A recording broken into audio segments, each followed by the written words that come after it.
Hello everyone! Today I figured I would talk you through the process of creating this painting. So I guess to start off, I really wanted to do something for Pride Month. I mean, the way this month started, I really did not think that that was going to happen, so I'm very pleased to have been proven wrong. But yeah, really wanted to do something for Pride Month, and so that's kind of how this artwork came to be as far as the sketch.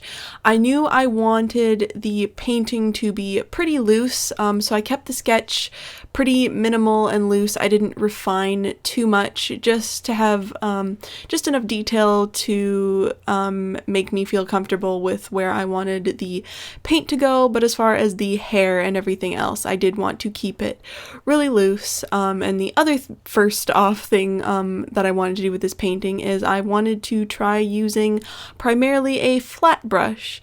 Obviously, in watercolor, you would generally see people use round brushes more than flat brushes, especially for kind of splattery things like this. But yeah, I wanted to try something different, which you will see eventually. You can actually see some of the flatter strokes, which gives it a really cool effect. And yeah, it was just something different, which turned out, I think, really well. I actually was kind of planning on doing the entire painting with a flat brush, but at some point I just kind of instinctively, when I was getting into more of the detail on the faces, instinctively grabbed a round brush and kind of completely forgot that I owned smaller flat brushes. This one, as you can probably tell, is quite large, and so I didn't want to try and do too much detail with it, although right here you can see I was putting in a bit of shading just loosely. Basically the theme of the painting for this one, I really wanted to keep it loose, splashy, and just really visually interesting like that.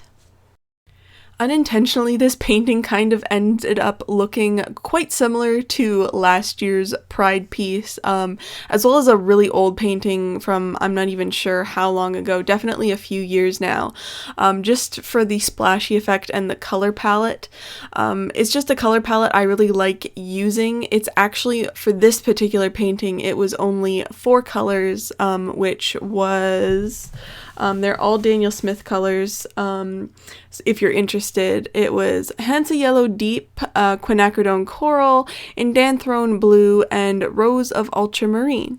But yeah, so the whole painting is just done in those 4 colors, and any kind of color variants off of that are just the colors layered on top of each other. And like I said, this is a palette that I really enjoy using, not necessarily those specific paints. Some of them are fairly new, but this one is a little more minimal, but color palette similar to this, I would call it a selective rainbow, because you would start with yellow, but you would like, it jumps red and goes straight to a pink and purple and then blue, and sometimes you would have like a teal color.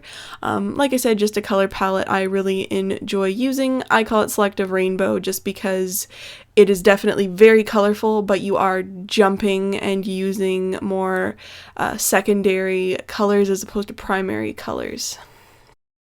And if you're ever interested in creating like messy, loose watercolors, always start really messy. Don't worry about it. Obviously, watercolor dries and you can add many layers, and so that's what I'm doing here. I'm just refining some of the facial features and building up the dark areas. Obviously, with watercolor, you want to build it up gradually because it is a translucent medium. You can't really go back unless you're adding an opaque medium like gouache or acrylic paint or something. So definitely building up slowly is the key, and then here you can see me going in with a smaller brush and tightening up some of those details in the face. Something I did want to mention that is always very tempting to do, and I tried not to do it with this piece, is perfect the rough watercolor. Like, obviously I wanted this to be a fairly rough and like splashy and really cool looking painting, but something that is always extraordinarily tempting is going back over that initial wash. In this case it was like the super messy hair area, and just perfecting it too much. I did eventually end up going over it when I started adding in some of the illustration lines for the hair, just to kind of give it some interesting depth and texture. But obviously watercolor does this really cool thing where it like bleeds together and has all of this really interesting texture, and you don't want to ruin that by like making things too muddly and going over areas too much. It kind of was originally a little possibly messier than I would have liked. Well, not necessarily messier. I kind of wish that I had a little more white. It was almost too muddled together to begin with. I don't hate it though. It just wasn't necessarily my super original intention. I somewhat blame that on I don't normally use exclusively Daniel Smith paints, and they are extraordinarily pigmented, so just kind of something for me to think about the next time, that if I want it to be a little less opaque, just to kind of keep that into consideration when using the Daniel Smith paints, because they are so pigmented. And here, as you can see, I did decide to do some minimal lines, just illustrating the hair, just to kind of give it some interesting dimension, texture, just something to kind of break up the watercolor splotchiness, the watercolor washes there. So I used a 0.5 millimeter Prismacolor fine liner, and then I also went in with a white gel pen because the blue is a lot darker and so the black didn't show up as much, and I just thought having some white lines in there as well would give it a very interesting look. Like I mentioned before, I have done similar paintings to this where you have the illustration hairlines, and something I did notice is I managed to restrain myself a lot more, and I much prefer the way that this ended up turning out. Just showing restraint with the amount of lines that you put in the hair.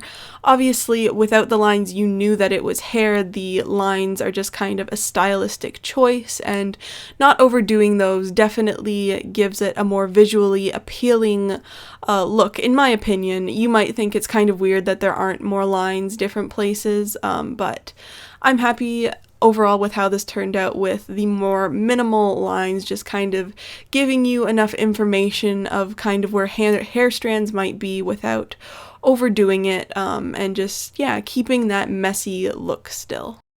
And now that we're zoomed out here, you can definitely see around the upper parts of their heads the flat brush textures, which obviously are due to using a flat brush as opposed to a round brush, which I thought was an interesting change for once. I also definitely wanted to keep this one borderless. Most of my messy watercolor paintings, I don't want them to be too close to the edge because I obviously end up normally putting them on as t-shirt designs and stuff on my Redbubble store. So of course, if you are interested in that, it will be available on Redbubble. The link, as always, is in the description, as well as in a card at the end of this video.